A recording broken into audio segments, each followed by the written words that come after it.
Une nouvelle ère s'ouvre pour le Sahel. L'Alliance des États du Sahel, AES, regroupant le Burkina Faso, le Mali et le Niger, aurait constitué 140 tonnes d'or dans la perspective de créer une monnaie commune, marquant ainsi leur rupture avec le franc CFA. Cette information, largement relayée par RFI, France 24, Jeune Afrique, mais aussi sur les réseaux sociaux comme Facebook et TikTok, enflamme les débats sur tout le continent. Selon plusieurs sources, la monnaie de l'AES serait prête à entrer en circulation. Les 3 pays auraient franchi toutes les étapes, la Banque confédérale de l'AES est désormais opérationnelle, les réserves d'or assurant la stabilité monétaire sont constituées, et l'annonce officielle a été faite par les chefs d'État Ibrahim Traoré, Abdourahmane Tiani et Assimi Goïta. Désormais, il ne resterait plus qu'une étape. La mise en circulation effective de cette monnaie sahélienne, symbole de souveraineté retrouvée et de rupture historique avec la domination monétaire française. Ses dirigeants affirment que le temps de la dépendance est terminé. Le franc CFA, créé sous l'ère coloniale pour servir les intérêts économiques de la France, est devenu au fil du temps un frein au développement africain. Les banques du Burkina Faso, du Mali ou du Niger ne contrôlent ni leur taux d'intérêt, ni leur politique monétaire, car tout dépend de la BCEAO, en dernière instance, du Trésor français. Résultat, les crédits sont inaccessibles, les entrepreneurs étouffent sous les taux élevés, et la croissance reste bloquée. Le capitaine Ibrahim Traoré l'a résumé clairement, tant que nous ne contrôlerons pas notre propre monnaie, nous ne contrôlerons pas notre économie. Il plaide pour un système où les taux de crédit seraient abordables, comme dans les pays développés, 1% à 2%, afin de permettre aux jeunes, aux femmes et aux producteurs d'investir librement. La réforme du système bancaire est donc en marche. Mais elle exige une refonte totale de la politique monétaire et de la gestion du crédit. Cette volonté de se libérer du franc CFA n'est pas nouvelle. Depuis sa création en 1945, le franc des colonies françaises d'Afrique devenu plus tard le franc de la Communauté financière africaine est resté sous contrôle français. Imprimé à Chamalières, en France, dans la ville de Valéry Giscard d'Estaing, il symbolise la continuité d'une tutelle monétaire héritée de la colonisation.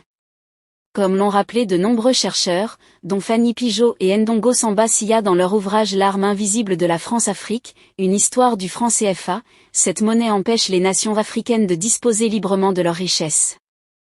Mais aujourd'hui, le Sahel a décidé de dire stop. Sous la bannière de l'AES, les 3 pays affirment haut et fort leur droit à la souveraineté monétaire.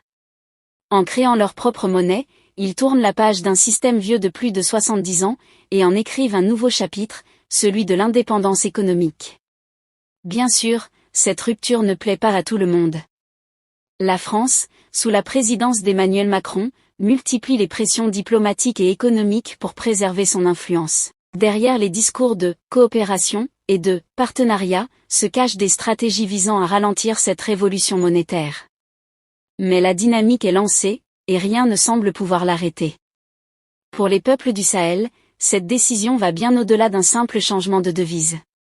C'est un acte de libération, un cri de dignité, une victoire contre des décennies de dépendance.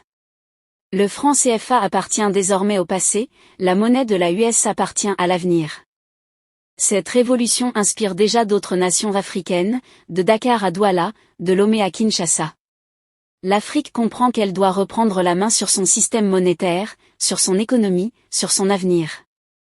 Ce que Traoré, Tiani et Goïta viennent d'accomplir est plus qu'un geste politique, c'est un saut historique vers une Afrique fière, libre et unie. Une Afrique qui ne subit plus, mais qui agit. Une Afrique qui ne demande plus, mais qui crée. Une Afrique qui proclame. C'est un acte de libération, un cri de dignité, une victoire contre des décennies de dépendance. Le franc CFA appartient désormais au passé, la monnaie de l'AES appartient à l'avenir. Cette révolution inspire déjà d'autres nations africaines, de Dakar à Douala, de Lomé à Kinshasa. L'Afrique comprend qu'elle doit reprendre la main sur son système monétaire, sur son économie, sur son avenir. Ce que Traoré, Tiani et Goïta viennent d'accomplir est plus qu'un geste politique, c'est un saut historique vers une Afrique fière, libre et unie. Une Afrique qui ne subit plus, mais qui agit. Une Afrique qui ne demande plus, mais qui crée. Une Afrique qui proclame. Notre destin ne s'écrit plus à Paris, mais à Ouagadougou, Bamako et Niamey. Le temps de la tutelle est terminé. Le temps de la souveraineté commence. Et avec la naissance de la monnaie de l'AES, l'Afrique reprend enfin la plume de son propre destin. Si vous avez trouvé la vidéo intéressante, cliquez sur j'aime et partagez à vos amis.